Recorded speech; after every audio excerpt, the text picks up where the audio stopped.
나라에 가서도 계속되는 가장 행복하고 가장 복스러운 행위이기 때문입니다. 아마 이 세상에서 예배의 즐거움을 모르는 사람은 천국에 들어가게 되면 무척 난감할 것이고 난처해지게 될 것입니다. 천국에서는 예배가 한두 시간으로 끝나지 아니하고 영원히 계속되기 때문입니다. 오늘 말씀을 보니까 8절에 있는 말씀을 보니까 밤낮 쉬지 않고 이르기를 라고 되어 있는 것을 보니까 밤낮 쉬지 않고 하나님께 경배와 찬양을 올려드리는 것이 예배의 속성이기 때문입니다. 예수님의 사랑을 가장 많이 받았던 젊은 제자 요한은 지금 천상에서 드리는 천상의 예배의 광경을 목도하고 있습니다.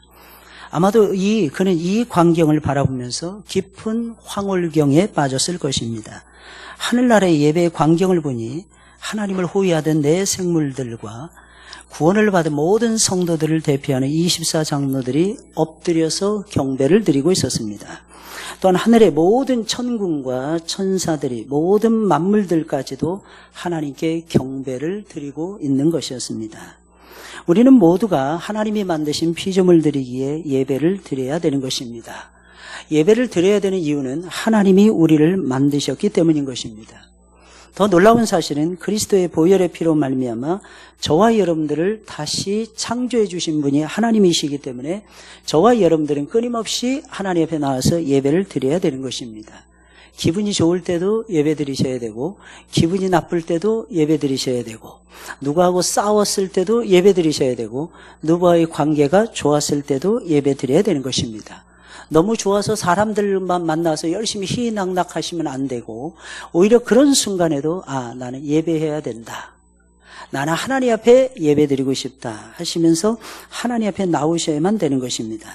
그러니 우리는 내 생물들과 24장로들과 천사들과 만물들을 본받아서 거룩한 예배를 드려야 되는 것이고 아름다운 예배, 힘있는 예배, 하나님 아버지께서 기뻐하시는 예배를 드려야 할 것입니다. 보다 더 나아가서는 우리의 삶의 모든 것을 예배를 중심으로 다시 세워가야 할 것입니다. 지금 여러분들은 어떤 예배를 드리고 있습니까? 또한 여러분들은 두 종류의 예배가 있다는 것을 기억하셔야 됩니다. 하나는 공적 예배, 또 하나는 사적인 예배인 것입니다. 공적 예배라는 것은 바로 저와 여러분들 이렇게 모여서 의식으로서 예배를 드리는 것을 공적 예배라고 말하는 것이고, 사적인 예배라는 것은 예배를 드린 이후에 그 은혜를 받은 그 모습을 가지고 세상에서 살아가는 것을 가리켜서 사적인 예배라고 부르는 것입니다. 여러분들은 어떤 예배를 드리고 있습니까? 그리고 어디에 주안점을 두고 살아가고 있습니까? 영과 진리로 하나님을 즐겁게 해드리는 온전하고 참된 예배를 드리고 있습니까? 이 시간에는 참된 예배가 어떤 것인지를 생각하면서 은혜를 나누고자 합니다. 여러분, 참된 예배가 도대체 무엇일까요? 참된 예배라는 것은 하나님이 기뻐하시는 예배를 말하는 것입니다. 오늘은 말씀 속에서 예배의 본질이 무엇이냐 하는 것을 나누게 되는 것입니다. 첫째로 참된 예배는 내 것을 포기하는 것입니다. 내 것을 포기하는 것이 참된 예배입니다. 참된 예배는 내 것을 포기하고 내 속에 있는 이기심을 버리는 것이 참된 예배라는 것입니다. 오늘 보면 4장 10절에 있는 말씀이에요. 우리 다 같이 한번 읽어볼까요? 시작.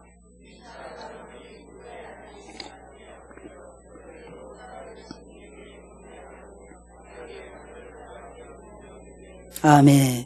구원받은 모든 사람들을 대표하는, 모든 성도들을 대표하는 자들이 바로 오늘 본문에 나오는 24장로들입니다. 많은 사람들은 이렇게 생각합니다. 요한계시록은 두렵고 요한계시록은 함부로 해석해서는 안 되는 하나님의 말씀이라는 것입니다. 그 이유는 무엇이냐면 개혁주의의 선봉장이었던 존 칼빈이라는 사람, 요한 칼빈이라는 사람이 다른 성경은 다 주애를 했는데 요한계시록만큼은 주애를 하지 않았어요. 왜냐하면 요한계시록이 굉장히 어려운 미래에 일어날 일에 대한 내용이었기 때문입니다. 그러나 그렇다고 해서 여러분 잘 들으셔야 됩니다. 여러분 창세기의 말씀은 쉽습니까? 여러분 창세기의 말씀을 해석하는 것이 쉽습니까? 여러분 출애굽기의 말씀을 해석하는 것이 쉽습니까? 레위기, 민수기, 신명기의 말씀, 모세오경의 말씀을 해독하는 것이 쉽습니까? 아니요, 절대로 쉽지 않아요. 올해 들어와서 다시 모세오경을 제가 다시 읽고 있거든요. 그 중에서 최근에 들어서 신명기의 말씀을 읽고 있습니다. 이 신명기의 말씀을 읽노라 치면요, 무슨 내용인지 앞뒤가 어떤 때는 헷갈릴 때가 너무 많습니다. 신명기의 말씀은 다른 것이 아니에요. 모세라고 하는 사람이 모압 평지에다가 이스라엘의 250만 명의 사람들을 한 자리에 모아놓고 하나님의 말씀을 들려준 말씀이 신명기의 말씀이었어요. 신명기는 굉장히 깁니다, 여러분. 그게 한편의 설교였다면 여러분들 믿어지시겠습니까? 어마어마해요. 근데 딱 일목요연하게 정리해 볼 수가 있습니다. 신명기의 핵심은 하나님이셨어요. 두 번째는 하나님의 말씀이었어요. 세 번째는 하나님 말씀 들으라는 것이었어요. 하나님 말씀에 따라서 복을 받기도 하고 하나님의 말씀을 따라서 살지 못함으로 저주를 받기도 한다는 내용이 신명기의 내용의 핵심 사항입니다. 근데 여러분 신명기의 말씀을 해석한다면 그다지 쉽지 않아요, 여러분. 요한계시록의 말씀도 역시 어려운 말씀입니다. 그러나 기억하셔야 됩니다. 요한복음의 말씀, 요한계시록의 말씀도 하나님의 말씀이고 우리에게 들려주신 하나님의 말씀입니다. 그래서 요한계시록의 말씀도요, 기도하면서 성령을 의지해서 읽으시면 요한계시록 1장부터 요한계시록 22장까지 이해가 될 것입니다. 근데 내가 혼자서 읽어서는 잘 이해는 못하고요, 하나님 말씀을 자꾸 들으셔야 됩니다. 특별히 요한계시록의 말씀을 잘 이해하시려면 모든 것이 상징이라는 것을 기억하셔야 됩니다. 예를 들어서 아시아의 7교회, 7개 교회만 얘기하는 것이 아닙니다. 7개 교회를 향하신 하나님의 말씀이지만 7개 교회가 상징하는 교회가 있습니다. 그것이 무엇입니까? 오고 오는 모든 하나님의 참교회를 아시아의 7교회에 빗대서 말씀해 주고 있는 것입니다. 그래서 굉장히 다양해요. 오늘 본문에 나오는 24장로들, 24장로들은 무엇을 상징할까요? 구원받은 모든 성도들을 상징합니다. 왜 그러면 하필이면 24였을까요? 구약의 12지파, 신약의 12사도였던 것입니다. 구약의 12지파 안에 들어가야만이 구원받을 수가 있었어요. 신약에서는 사도와 선지자의 터 위에 서 있어야만이 구원받을 수가 있었어요. 그러니까 구원받은 모든 성도들은 12지파 안에 들어가야만 되고 12사도의 명령을 따라 살아야만이 하나님의 백성이라고 인정받는 것입니다. 그래서 저와 여러분들이 좀 전에도 뭐 했어요? 사도신경을 고백한 것입니다. 우리 교회는 사도신경이 빨라요, 느려요? 빨라요, 느려요? 빨리 외우는 것 같습니까? 늦게 외우는 것 같습니까? 어때요? 숨 차요? 숨 차지 않아요? 숨 안 차죠? 이번에 제가 미국을 다녀왔는데 목사님들, 사모님들 모여서 사도신경 공부하는데 우리 교회보다 2배 빠르게 하더라고. 내가 숨이 찼어요. 따라가는데 숨이 차더라고. 깜짝 놀랐어요. 아주 오래전에 있었던 이야기입니다. 어느 원로 목사님께서 은퇴하신 목사님이 우리 교회 오셨어요. 갑자기 저한테 그러는 거예요. 이 목사님, 사도신경을 왜 그렇게 느리게 합니까? 제가 지금하고 똑같이 했거든요. 근데 그 목사님이 얼마나 빠르냐면 전능하사 천지를 만드신 하나님 아버지를 내가 믿사오며 이렇게 외우셨어요. 여러분들 어떻게 생각해요? 너무 느려도 안 되고 너무 빨라도 안 되는 거예요. 내 신앙 고백이요. 너무 느리다 보면 너무 처져요. 할렐루야. 처지다 보면요, 긴장감이 떨어집니다. 텐션이 있어야 돼요, 텐션이. 말이라는 건 굉장히 중요합니다. 말이라는 게, 이게 사람의 감정과 사람의 마음과 사람의 뜻을 전달하는 중요한 요소거든요, 말이라는 게. 근데 중요한 것은 사도신경이라는 거예요. 우리가 사도신경을 지금도 배우고 지금도 따라가고 있어요. 물론 사도신경이 완성된 것은 1900년 전이었습니다. 사도들이 죽은 다음에 만들어진 것이 사도신경이었다니까요, 여러분.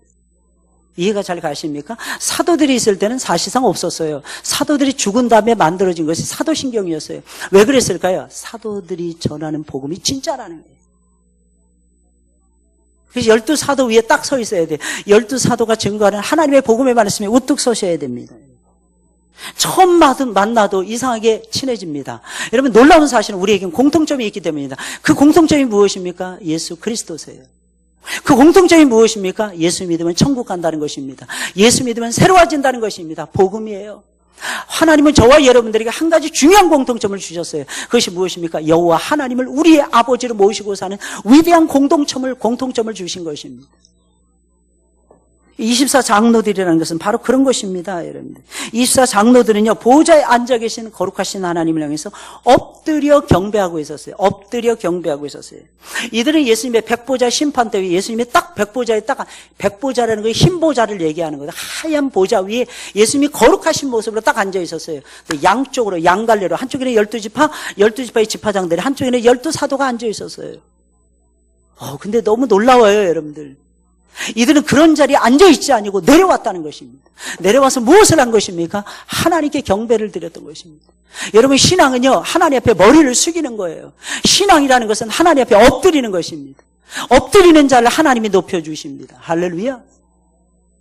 이것이 신앙의 본질이요, 기독교의 본질인 것입니다. 모든 성도들은 하나님 앞에 가잖아요. 하나님께 직접 나아가서 경배를 드리는 장로가 되는 것입니다. 그래서 24장로로 묘사하고 있는 것입니다. 여기서 24장로들은 그냥 엎드려서 경배하지 않았어요. 자기의 머리에 쓰고 있는 관을 벗었어요. 그리고 그것을 벗어서 보좌 앞에 던지면서 경배를 했어요.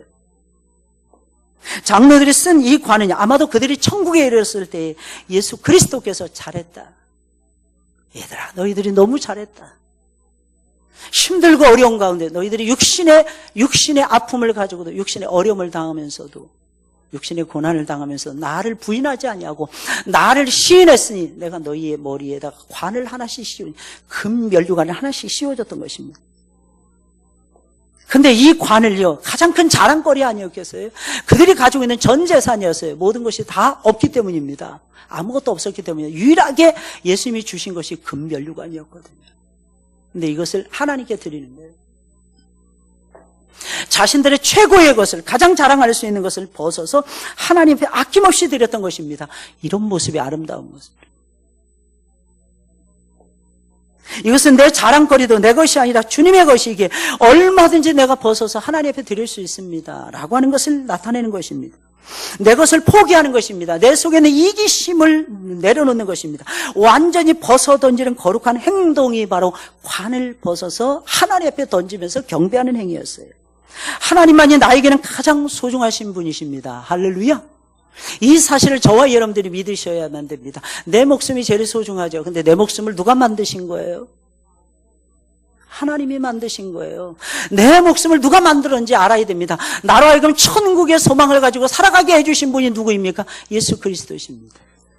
그 예수님에게, 그 성령님에게, 그 하나님에게 저와 여러분들은 다 드려도 시원찮다는 것입니다. 하나님만이 내 모든 영광과 존귀와 찬양을 받으시기에 가장 합당하다는 의미였던 것입니다.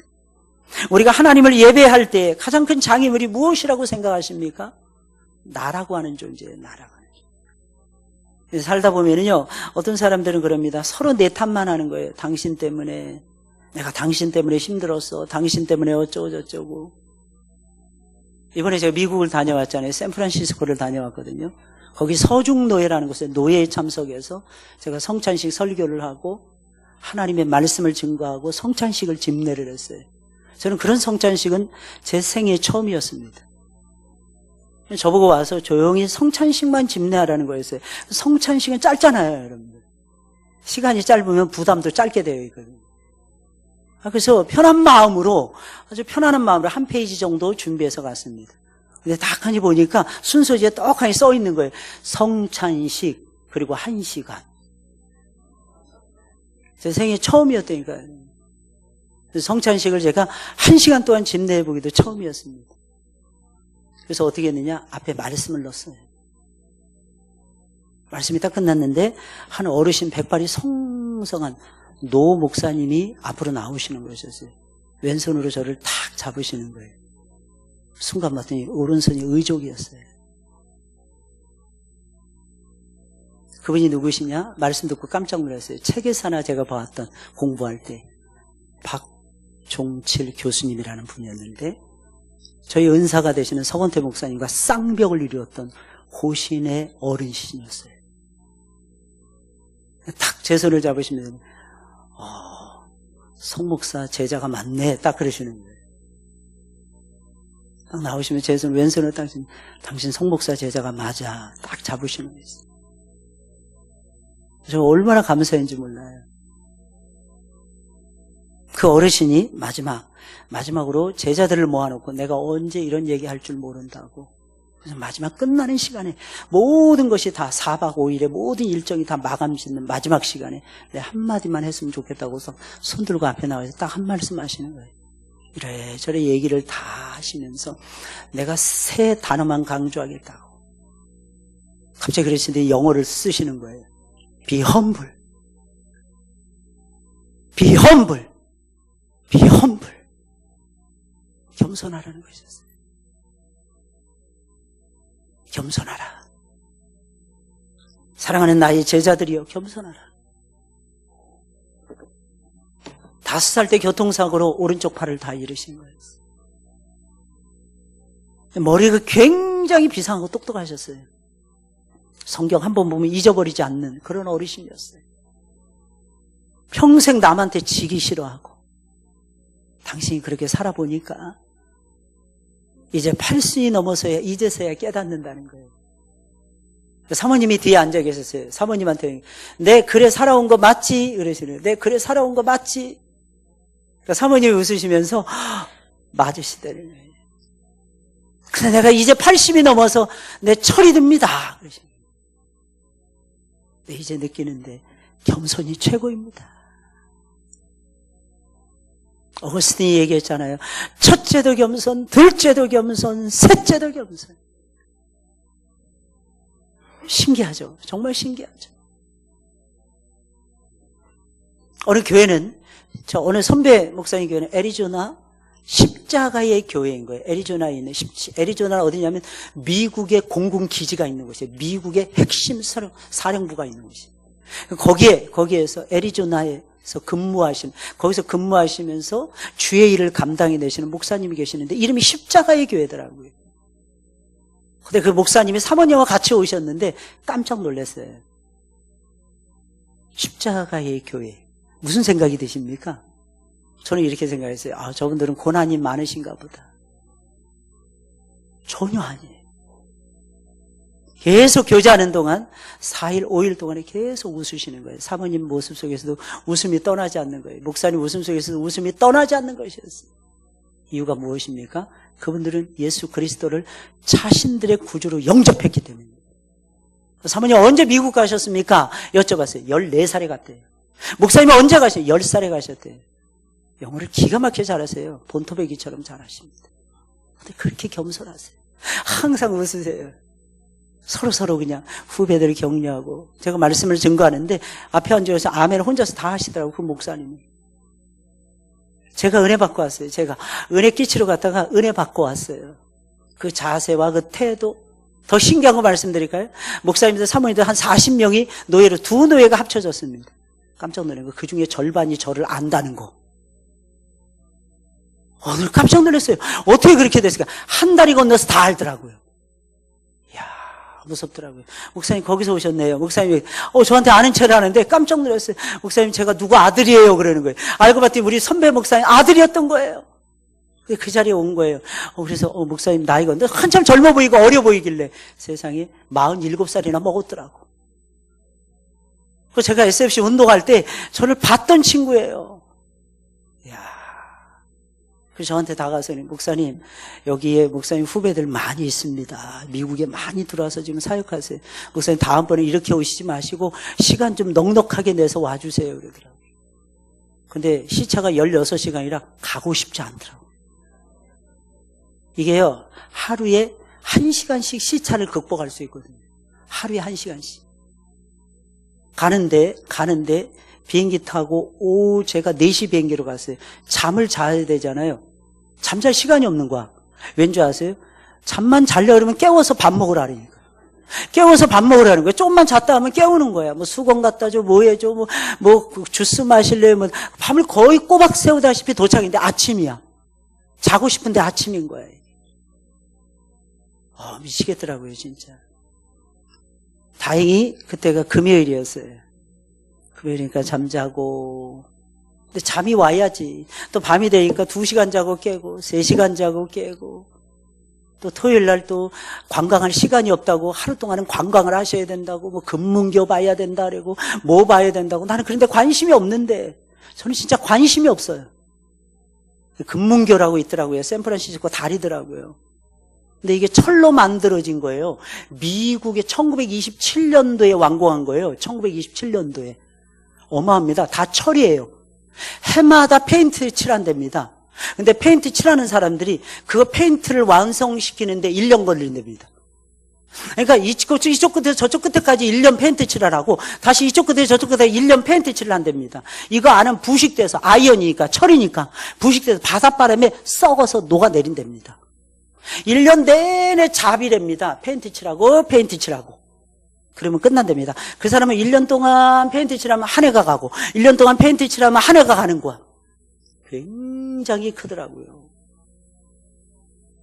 미국이라는 나라를 보면서 깜짝 놀랐어요. 근데 들어가면서 정직하게 이렇게 입출국 하잖아요. 출입국에 걸린 거예요, 제가. 뭐 하려고 미국 왔냐 물어보길래 여행도 하고 내가 설교 몇 편 전에 한 편 전한다니까 비자가 그거 받으면 안 된다는 거예요. 제가 받아간 비자가 있거든요. 다른 비자를 받아야 되는데 에스타 비자 말고. 깜짝 놀랐어요. 그래서 너 여기 와서 너 블랙리스트에 올려놓을 테니까 다음에 올 때는 다른 비자 가지고 와 그러는 거예요. 근데 나중에 제가 1시간을 더 붙잡혀 있었어요. 어느 방에 조용히 끌고 들어가더라고. 저희 방에 끌고 들어가더니 막 얘기하는 거예요. 차라리 말이 안 통했으면 더 쉬웠을 텐데 말을 대답을 잘못해가지고 그랬는지도 몰라요. 근데 희한한 건 저는 뉴질랜드에서 경험이 있잖아요. 해외 경험이 있잖아요. 정직하게 말하면 다 통하거든요. 근데 이놈의 나라는 죄를 지은 게 많아서 온 세상에 죄를 지은 게 많아서 사람들 보면 다 두려워하는 거야. 미국이라는 나라가.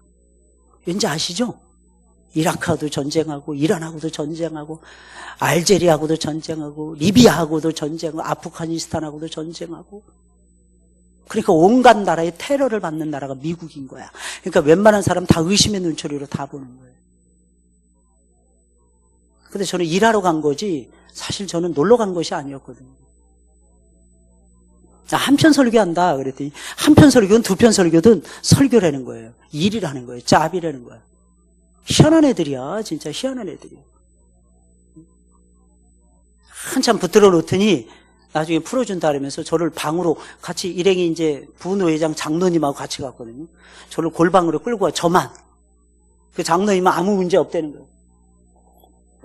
장로님은 딱 봐도 놀러 갈 타입이니까. 저는 딱 보니까 일하러 가는 것 같거든. 저한테 묻는 거예요. 너 다음번에 이 비자 가지고 안 된다? 근데 이번만 봐줄게 그러는 거예요. 나 왜 봐주는데? 그랬어요.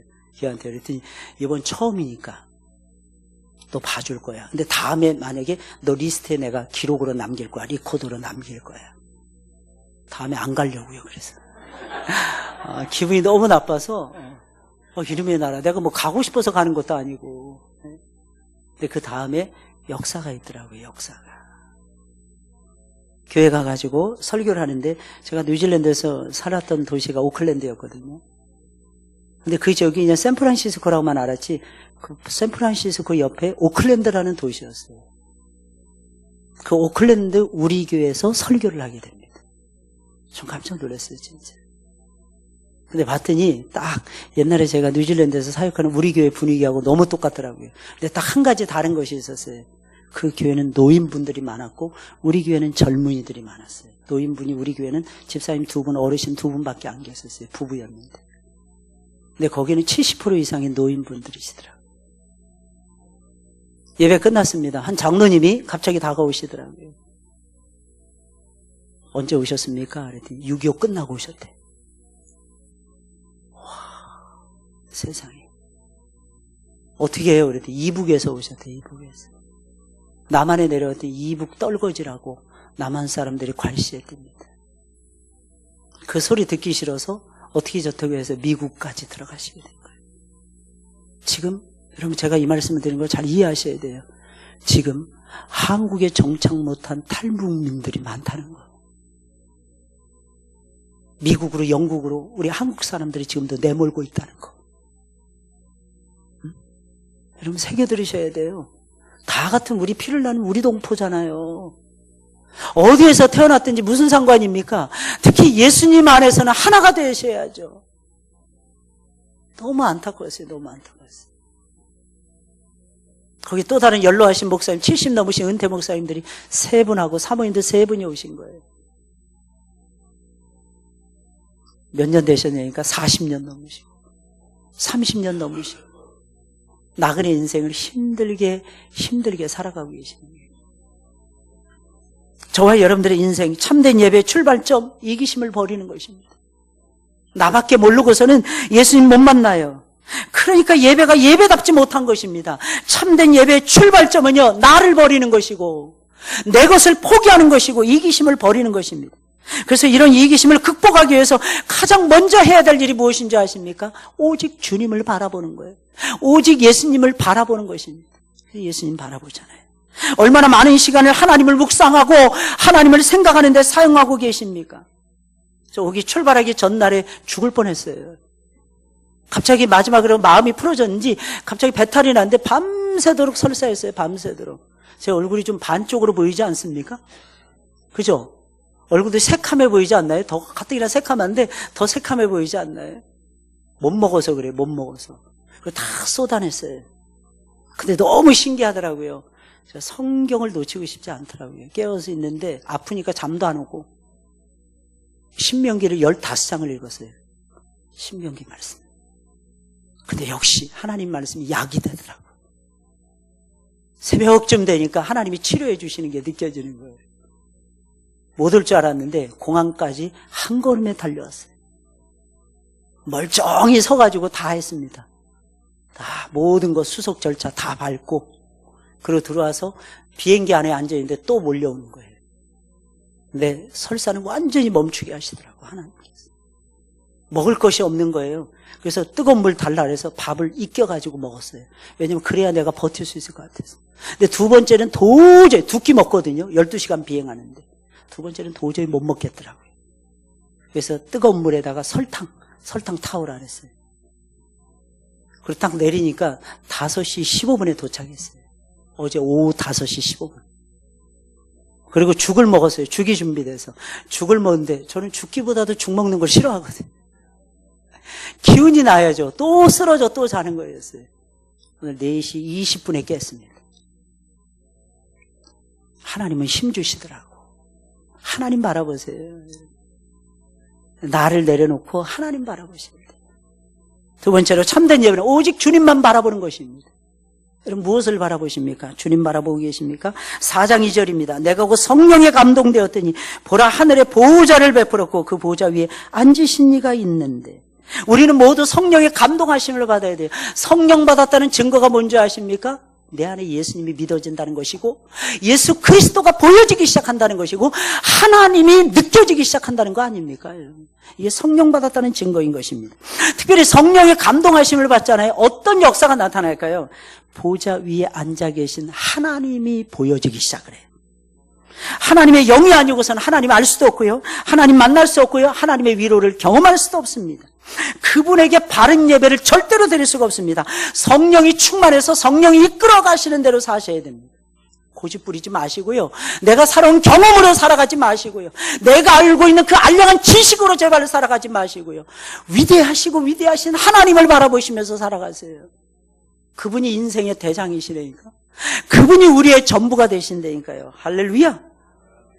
한결같이 여기 나오는 네 생물들, 여기 나오는 24장로들, 모든 천군 천사들, 모든 만물들, 7 영이신 성령에 이끌려서 한결같이 하나님 바라보고 있었어요. 보호자 위에 앉아 계신 분은 하나님을 얘기하는 거예요. 그 옆에 같이 계신 분이 예수 그리스도이셨습니다. 4장 9절입니다. 그 생물들이 보좌에 앉으사 세세토록 살아계시는 이에게 영광과 존귀와 감사를 돌렸다고 했고요. 10절에서는 24장로들이 보좌에 앉으신 이 앞에 엎드려 세세토록 살아계시는 이에게 경배하고 자기의 관을 보좌 앞에 드렸다고 했습니다. 뭐 한 거예요? 하나님을 바라보았다는 것입니다. 예배는 핵심이 무엇입니까? 하나님 보는 거예요. 그래서 옛날에 우리 어르신들은 이렇게 말했어요. 예배 보러 가자 그랬어요. 예배 보러 가자. 사람들이 요즘 현대는 똑똑한 척 하면서 뭐냐 예배 본다는 말 자체가 틀렸다는 거예요. 똑똑한 척 하지 마세요. 여러분들 제발. 옹고이 지신이라 그랬어요. 옛 성현들을 통해서 가르침을 받지 않으면 새로워질 수 없는 거예요. 그게 옹고지신이에요.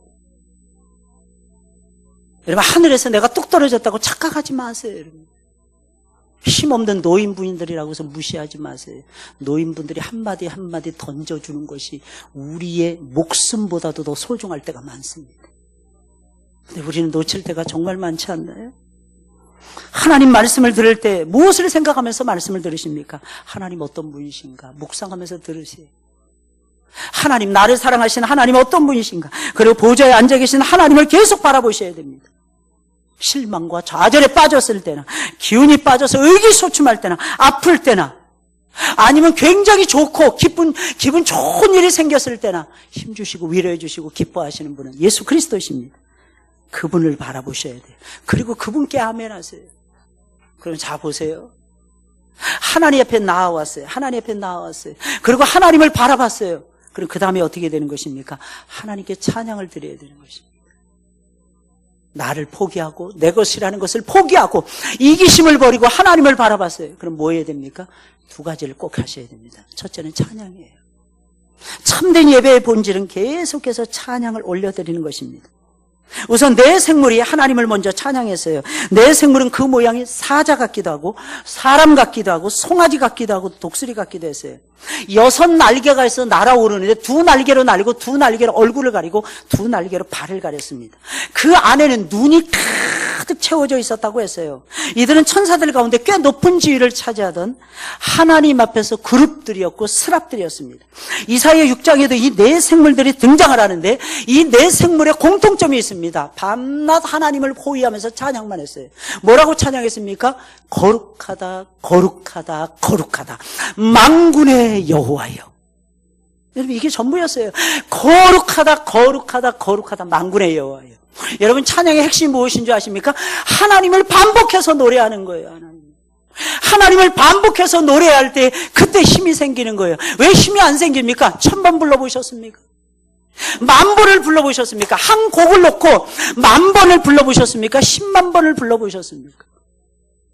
여러분 저와 여러분들은 그렇게 살아가야 돼요. 성경에서 은혜를 받는다 못 받는다 사람들은 이야기합니다. 성경을 도대체 몇 번이나 읽어보셨나요? 한 번 띡하니 읽어보고 성경이 은혜가 안 돼. 성경은 하나님 말씀이 아니야. 2번, 3번 겨우 읽어보고 그것도 10년 만에 겨우 읽어보고 나는 성경이 돼서 웬만큼은 다 알아. 교리 공부 조금 해놓고 나는 하나님에 대해서 마치 다 아는 것처럼 뻐기지 마시고요. 여러분 반복하셔야 돼요. 진리교육은요 반복교육이에요. 혹시 제가 이 설교를 다시 하더라도요 겸손히 말씀을 들으셔야 됩니다. 왠지 아십니까? 성령의 감동을 따라서 이 설교를 제가 1000번, 10,000번 반복할 수도 있기 때문입니다. 착각하지 마세요. 그렇다고 해서 똑같은 설교는 절대로 아닐 것입니다. 분명한 것은 그때그때마다 다르다는 거예요. 내 생물들이 하나님께 찬양을 돌릴 때 24장로들이 거기에 맞춰가지고 함께 찬양을 드립니다. 24장로들이 찬양을 드리자 천군 천사들이 찬양을 합니다. 천군 천사들이 찬양을 하자 거기서 멈추는 것이 아니라 모든 피조물들이 일제 일어나서 살아계신 하나님께 찬양을 드립니다. 이야 정말 멋있는 찬양의 오케스트라였어요. 찬양의 하모니였던 것입니다. 찬양으로 경배하세요. 여러분들 찬양으로 경배한다는 말이 무슨 말이겠습니까? 함께 부른다는 거예요. 함께 다 같이 부른다는 거예요. 내 생물이 이어서 24장로들이 이어서 천군 천사들이 이어서 모든 피조물들이 다 함께 엎드려서 부른다는 뜻이에요. 엎드려서 겸손하게 부른다는 뜻입니다. 왜? 영광을 받기에 합당한 분은 내가 아니라는 거예요. 영광을 받기에 합당하신 분은 오직 예수 그리스도, 일찍 죽임을 당하신 예수 그리스도 그분 한 분뿐이시라는 거예요. 이렇게 은혜를 받잖아요. 그럼 마지막입니다. 참된 예배는 기도를 제물로 드리는 거예요. 기도를. 이어져 나오는 게 기도입니다. 찬양은 곡조 있는 기도이기 때문이고 기도는 우리의 언어로 하나님을 노래하는 시적인 찬양이기 때문입니다. 따라서 기도는요 천상의 예배 속에서 하나님께 올라가는 제물이 되는 거예요. 내 생물들과 24장로들은요 경배를 드릴 때 검은고와 향이 가득한 금대접을 가지고 나아갔어요. 검은고라는 것은요 찬양하는 데 쓰이는 악기를 얘기하는 거예요. 하나님을 찬양할 때는 모든 것을 다 동원해야 됩니다.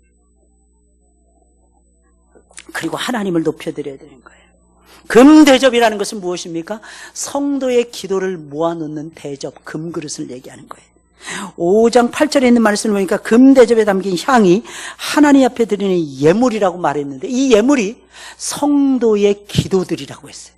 하나님 앞에 여러분들이 드리는 예물, 진정한 예물, 기도가 되었으면 좋겠어요. 기도가 제물이라니까요. 기도가 예물이라니까요.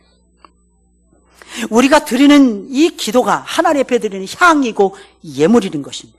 마땅히 우리가 드리는 예배 속에는 우리의 소원을 담는 기도가 있어야 돼요. 여러분 기도하셨나요? 오늘도 예물을 드리면서 기도하고 계시나요? 찬양하면서 기도하고 계시나요? 하나님 말씀 들으면서 기도하고 계시나요? 그때 뭐가 옵니까? 기도는 우리의 안식 빛으로 인도하니 앞이 캄캄할 때 기도 잊지 마세요. 그게 그래서 나오는 거예요. 혼자라고 생각될 때가 얼마나 많습니까? 이민자들은요, 서러워요. 나그네들이에요. 목사님들, 사모님들도 참 불쌍해요.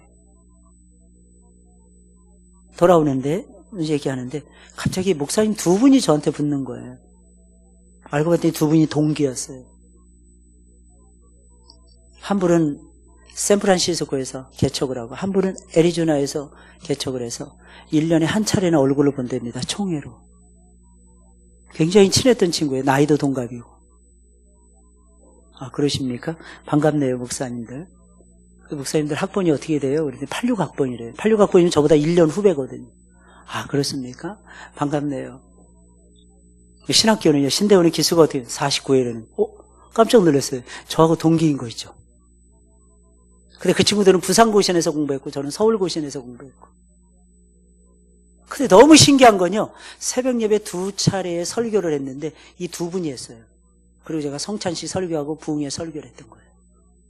다 49회가 다 맡아서 했던 거예요. 본인들이 깜짝 놀라는 거예요. 이 목사님, 목회 노하우 좀 가르쳐 주세요. 2박 3일 동안 저를 계속 쫓아다니고, 그때부터 계속 쫓아다니면서, 목사님, 나도 모르는데. 그랬더니 그분이 그러시는 거예요. 아니요, 목사님 그냥 하시는 것만 가르쳐 주세요. 계속 나눴어요. 같이 다니면서. 목사님 뵈니까 너무 감사해요. 그래도 우리 49회 동기에 밴드가 있거든요. 그 밴드에다 벌써 자기들하고 저하고 찍은 사진 다 올려놓고, 이러이러한 경우에서 이렇게 만났는데 미국에서 이렇게 동기를 만날 줄 몰랐고, 하필은 강사 목사님이 한국에서 오셨는데, 한국의 서분호에서 오셨는데 그분이 우리 동기일 줄은 자기네들 꿈엔들 생각 못했다는 거예요. 처음 만나는 얼굴들이었다니까요.